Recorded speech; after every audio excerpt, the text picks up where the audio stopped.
오늘은 연약함이 은혜인 크리스천이라는 제목으로 같이 말씀 나누겠습니다. 만약에 성도님들께서 사장님이시고 또 우리 사장님들도 계시지만 사장님이시고 직원을 채용하기 위해서 면접을 보신다면 면접 보는 그 직원, 면접자겠죠. 면접자에게 어떤 질문을 하고 싶으신가요? 어떤 질문을? 제가 아무리 고민해봐도 제가 이제 교회 면접 볼 때마다 들었던 것들이 생각이 납니다. 뭐 할 수 있습니까? 이 질문을 좀 많이 들었던 것 같아요. 우리 전사님은 뭘 할 수 있습니까? 이런 거예요. 그러니까 아무래도 이제 이력서에 다 적지 못하는 것들도 있을 것이고 또 혹은 이 질문도 받아봤습니다. 진짜로 이거 할 수 있습니까? 이런 겁니다. 이력서에 적혀져 있는 것들 진짜 전도사님이 한 겁니까? 이런 겁니다. 그런 질문들도 많이 받아봤던 것 같아요. 여러분들이라면 어떤 질문을 하시겠습니까? 많은 질문들이 있고 또 궁금하겠지만 아마 이 질문도 빼놓을 수 없을 것 같습니다. 당신이 다른 사람보다 월등히 뛰어난 점은 무엇입니까? 당신의 장점은 무엇입니까? 라는 질문입니다. 혹은 당신이 우리 회사에 와서 무엇을 할 수 있겠습니까? 라는 질문이죠. 이 질문을 바꿔서 말하면 이런 겁니다. 당신은 무엇을 잘합니까? 당신에겐 어떤 능력이 있습니까? 라는 질문이죠. 이 질문에 모두 답할 수 없어서 이 서류로 정리한 걸 이력서라고 하죠. 이것이 이력서 작성이 매우 중요한 이유 중에 하나입니다. 그러니까 청년들은 이력서 작성법을 배워서 작성을 합니다. 옛날에 자기소개서 쓰라 그러면 뭐부터 쓰죠? 저는 평화로운 가정에서 태어나 자랑스러운 아버지와 가정적이신 어머니 밑에서 자랐습니다. 저는 낙천적인 성격입니다. 이렇게 쓰기 시작했는데 이제 분별력이 없어지다 보니까 이력서 작성법이라고 해서 따로 이제 가르쳐 줍니다. 이 이력서에는 어떤 것들이 적혀 있습니까? 이 사람이 뭘 할 수 있는지, 어떤 일을 해왔는지, 또 무엇이 뛰어난지 다 적혀져 있습니다. 면접관에 당신이 다른 사람보다 뛰어난 것은 무엇입니까? 라는 것에 답을 줄 수 있는 것이 바로 이 이력서죠. 성도님들께서도 자녀들에게 혹은 손자, 손녀에게 공부 열심히 해라, 특기를 살려라, 장점을 발전시켜라 라는 등의 말씀을 하시는 이유가 다 무엇이죠? 너가 뛰어난 사람이 되어야 한다, 장점이 많은 사람이 되어야 한다 라는 이유에서 말씀하시는 거죠. 저도 그 말 정말 많이 들었습니다. 엄마 통해서 저희 어머니께서 성우야 늘 겸손해라, 겸손밖에 없다, 너는 겸손해야 된다, 살찌고 너는 보잘것 없어서 겸손해야 된다 늘 말씀하십니다. 엄마 나만큼 겸손한 사람이 어디 있습니까? 생긴 것도 겸손하고 내가 키가 큽니까? 뭐 할 줄 아는 게 뭐가 있습니까? 성우야 넌 겸손해야 된다. 그냥 이유 불문 겸손만 말씀하십니다. 겸손해야 됩니다. 제가 만약 교만하면 이렇게 좀 전도사님 목이 곧습니다 이렇게 한 번씩 얘기해 주시면 제가 깨닫고 겸손하겠습니다. 그러니까 부모님들이나 할머니, 할아버지나 늘 장점을 살려야 된다, 늘 공부 열심히 해라 라는 말은 너의 장점을 살려서 이 사회에 좋은 사람이 되어라, 필요한 사람이 되어라 라는 이유겠죠. 세상은 녹록치 않아서 다른 사람보다 내가 조금이라도 뛰어난 점이 있어야 일을 할 수 있기 때문에 그렇습니다. 조금 냉정하게 이야기해 볼까요? 나에게 특별한 능력이 없다면 세상에서 그저 그런 사람으로 혹은 그저 그런 일을 하면서 살아갈 겁니다. 물론 그 삶이 무조건 나쁘다고 이야기할 수는 없고 그 삶이 참 가치 없다고 말할 수는 없지만 이왕이면 사회에 좀 더 필요한 사람, 사회에 좀 더 영향력이 있는 사람으로 살아가도록 하기 위해서 우리는 그러한 말들을 자녀들에게 혹은 손자, 손녀에게 혹은 후배들에게 하는 거죠. 그러니까 저도 그런 말들 숱하게 듣고 자란 겁니다. 그러니까 사람들은 사회에 나와서 일을 하면서도 내가 좀 더 영향력 있는 사람, 좀 더 필요한 사람이 되기 위해서 무던히 공부하고 노력하고 자신만의 기술을 습득하기 위해서 노력하고 노하우를 가지고 있는 겁니다. 우리가 잘한다, 좋다, 뛰어나다, 유일하다 라고 말하는 제품이나 예술품, 음악, 건축 모든 것들이 다 그렇게 뛰어난 사람들이 만들었고 우리는 그것들을 다 사용하고 있습니다. 대표적으로 공산품에는 애플과 삼성이 있습니다. 여기서 스마트폰 혹시 애플 거 아니면 갤럭시 그 외의 거 쓰시는 분 계십니까? 거의 없죠. 둘 중에 하나입니다. 자, 공산품에 라면에는 또 뭐가 있죠? 너구리와 신라면 있습니다. 혹시 너구리 신라면 말고 다른 거 드시는 분 계십니까? 없으시죠? 대부분 그 둘 중에 하나입니다. 갑자기 저는 미역국 라면이 좋아요 이런 분 안 계시죠? 또 혹은 우리나라에서 가전은 어디죠? 가전, 그죠, LG죠. 가전은 LG입니다. 이런 것처럼 정해져 있어요. 많은 사람들이 여기가 뛰어나, 여기가 정말 최고야 라고 말하는 것들이 있습니다. 예술 분야도 마찬가지입니다. 우리가 익히 알고 있는 최후의 만찬과 모나리자의 레오나르도 다빈치, 시스티나 성당의 천장화를 그린 아담의 창조를 그린 미켈란젤로, 한국의 이중섭 작가, 건축에는 노출 콘크리트의 안도 다다오가 있습니다. 이처럼 사회가 나를 소비할 수 있도록 나는 나의 뛰어나고 장점들을 계속해서 알려야 되는 겁니다. 이것이 매우 당연한 거죠. 이 말을 개인에게 적용시키면 자기 PR이 되는 거고, 기업이나 회사에게 적용하면 마케팅이 되는 것입니다. 그러니까 내가 뛰어납니다, 우리 회사는 이 점이 매우 유능합니다 라고 계속해서 알려주는 겁니다. 그런데 오늘 본문에 보면 하나님은 내가 생각하는 뛰어난 점을 자랑하지 말라고 말씀하십니다. 왜냐하면 그것들은 다른 사람들이 가진 자랑들과 크게 다르지 않으며 하나님의 기준에 자랑하는 것이 적합하지 않기 때문이라고 말씀하십니다. 그럼 하나님은 무엇을 자랑하라고 말씀하시고 또 어떤 사람들을 사용하실까요? 바로 오늘 본문 고린도전서 1장 26절입니다. 함께 보겠습니다. 형제들아, 너희를 부르심을 보라. 육체를 따라 지혜로운 자가 많지 아니하며 능한 자가 많지 아니하며 문벌 좋은 자가 많지 아니하도다. 하나님이 사용하는 사람은 일반적으로 뛰어나고 재능 있고 재물이 넘치고 집안 배경이 좋은 사람이 아니라고 말씀하십니다. 세상은 이것과 정반대인 사람을 선호합니다. 그럼 하나님은 왜 정반대인 사람을 선택하셔서 일을 하실까요? 오늘 본문을 통해서 함께 나눠보도록 하겠습니다. 우리는 사회에서 인정받기 위해 정말 많은 노력을 합니다. 그것이 개인이든 회사든 많은 노력을 하죠. 아마 여기 계신 성도님들 중에도 사회에서 특별히 강한 영향력을 가지고 계신 분들이 있을 줄로 압니다.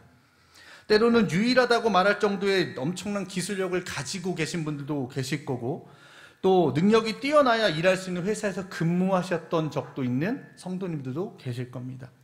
혹은 가정을 일으키기 위해 수단과 방법을 가리지 않고 열심을 내신 분도 계시고, 또 자녀들을 잘 키워내서 자녀들이 이미 사회에서 좋은 영향을 미치고 있는 그런 가정의 어머니로, 아버지로 계신 분도 계실 겁니다. 그 모든 내용이 성도님들이 만들어 온 한 개인의 역사입니다. 물론 지금도 노력하고 계신 성도님들도 계십니다.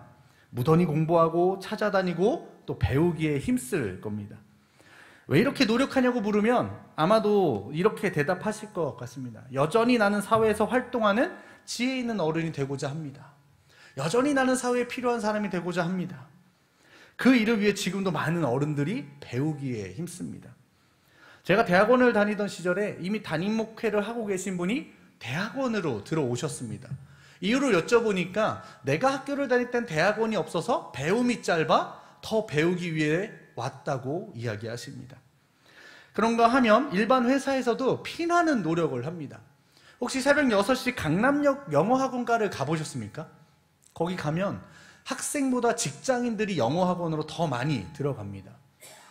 제가 후암동에서 사역하던 시절 남산도서관에 새벽 예배 마치고 가면 학생들보다 어른들이 이미 책을 보고 나와서 출근하는 모습을 볼 수 있습니다. 왜 이렇게까지 할까요? 사회는 능력 있는 사람을 채용하고 필요로 하기 때문에 그렇습니다. 어떻게든 그런 사람이 되고 싶고 그렇게 보이기 위해서 힘쓰는 겁니다. 그러니까 때로는 내가 잘났고 네가 못났고 나는 더 잘할 수 있고 나는 이런 업적이 있다고 광고하는 겁니다. 더 이야기하는 겁니다. 그리고 어떤 일들을 잘 해내고 성공하기 위해서 노력하는 거죠. 그래서 사회는 어떤 일에 성공하면 그 일을 성공한 사람, 그 일을 잘 해낸 사람을 치켜 세워주고 박수를 보내고 그 능력을 인정해 주는 겁니다. 이게 우리가 알고 있는 일반적인 방법입니다. 그런데 하나님은 세상이 사람을 선택하는 것과는 다른 방법으로 사람을 선택한다고 오늘 본문에서 말씀하십니다. 27절, 28절 보면 이렇게 이야기합니다. 그러나 하나님께서 세상에 미련한 것들을 택하사 지혜 있는 자들을 부끄럽게 하려 하시고 세상에 약한 것들을 택하사 강한 것들을 부끄럽게 하려 하시며 하나님께서 세상에 천한 것들과 멸시받는 것들과 없는 것들을 택하사 있는 것들을 폐하려 하시나니. 나는 세상에 미련한 것들, 약한 것들, 멸시받는 것들, 없는 것들을 택한다고 말씀하십니다. 하나님이 일하실 때 선택하는 사람들은 세상 사람들이 선택하는 기준과는 정반대라는 거죠. 세상 표현으로 능력 없고 가진 것 없고 배운 것 없고 배경 없는 그런 사람들만 골라서 사용하신다는 겁니다. 하나님은 왜 그렇게 부족한 자들을 들어 사용하실까요?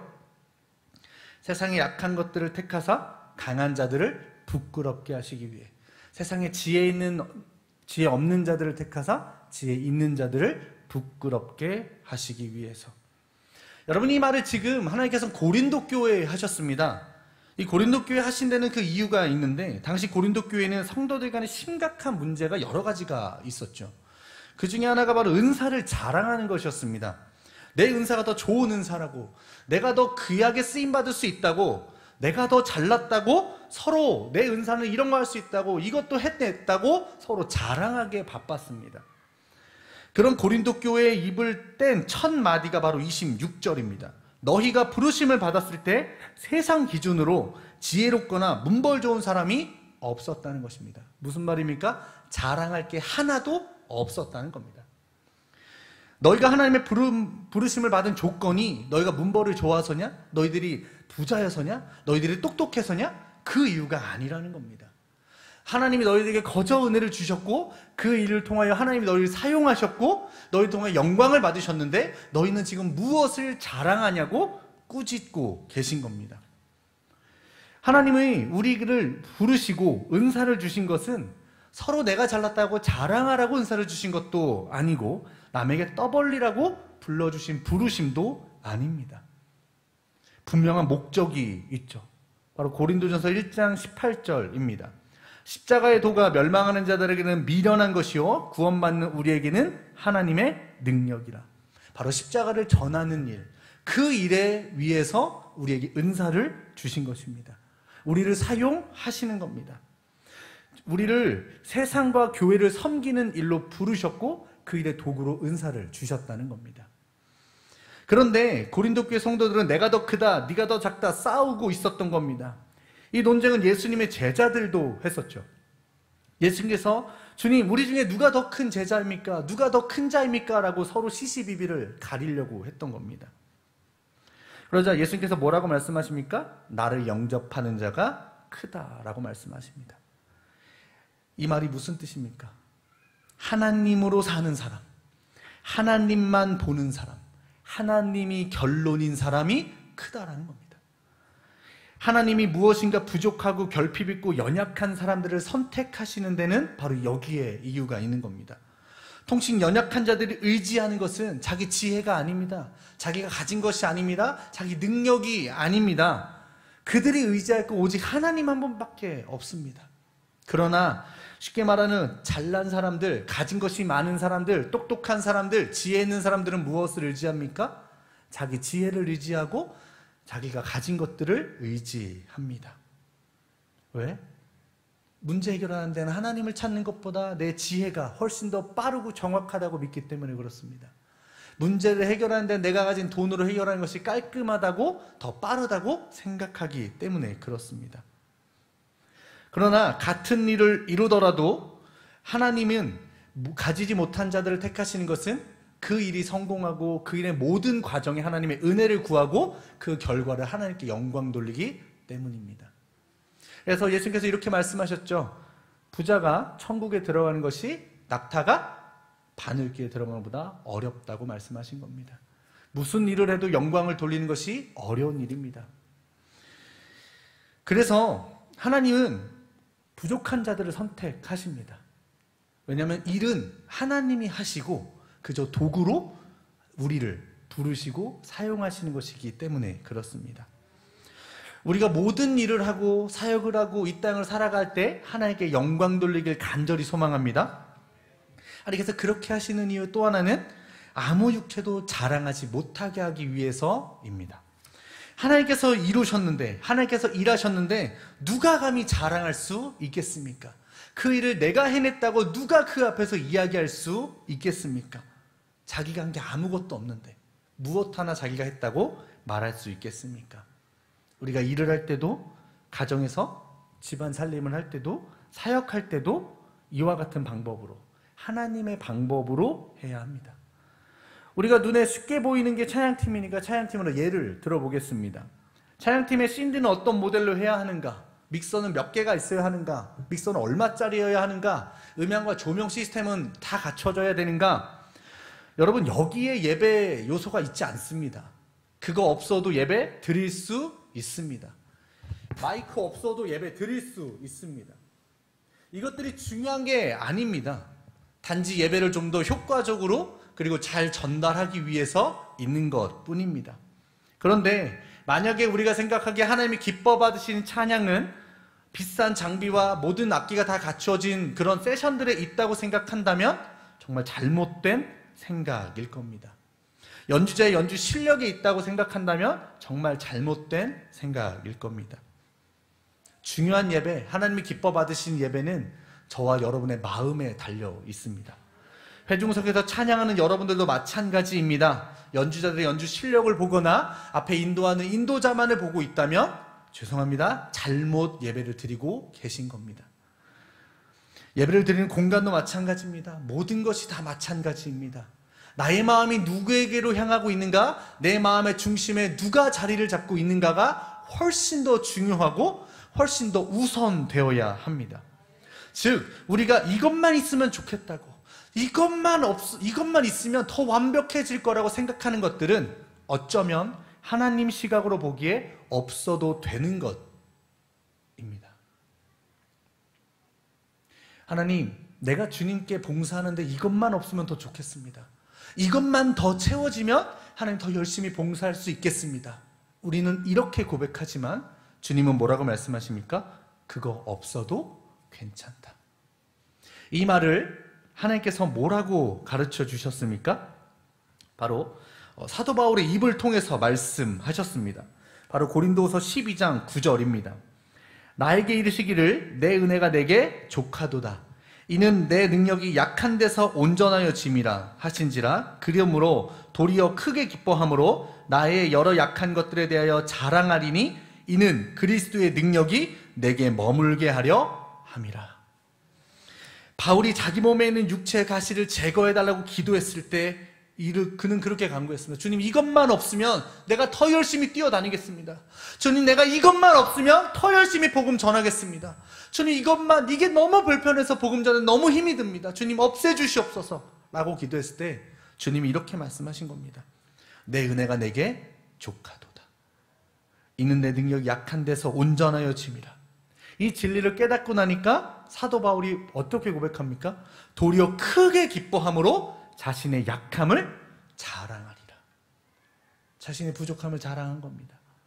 우리는 하나님 이것만 있으면 될 것 같습니다. 하나님 이게 필요합니다 라고 이야기하지만 주님은 내가 그것을 통하여 일하리라. 너의 연약함, 너의 결핍을 통하여 일하리라 라고 말씀하십니다. 하나님을 끝까지 의지하시길 바랍니다. 성경의 인물들은 온통 결핍 투성이었습니다. 기드온은 겁이 너무 많았고, 여호수아는 모세의 뒤를 이어야 한다는 압박감에 시달렸고, 베드로는 주님을 부인하고 도망친 자였습니다. 그러나 그들이 하나님이 사용하시는 도구가 된 것은 끝까지 하나님을 의지했기 때문입니다. 세상은 더 가져야 한다고 부추깁니다. 너 이거 없다고 자꾸 결핍을 바라보게 만듭니다. 그러나 우리 주님은 말씀하시길 내가 너의 결핍을 통하여, 내가 너의 부족함을 통하여, 연약함을 통하여 역사하겠다. 그것이 나의 능력이라고 말씀하십니다. 그리고 이렇게 말씀하십니다. 내 은혜가 내게 족하도다. 내 은혜가 내게 족하도다. 우리에게 잠시 기도했으면 좋겠습니다. 이 시간 기도할 때 하나님, 나는 지금까지 나의 결핍만을 바라보고 주님의 일을 하려고 했고 이 땅을 살아왔습니다. 주님, 그러나 주님은 내게 말씀하십니다. 내 은혜가 내게 족하도다.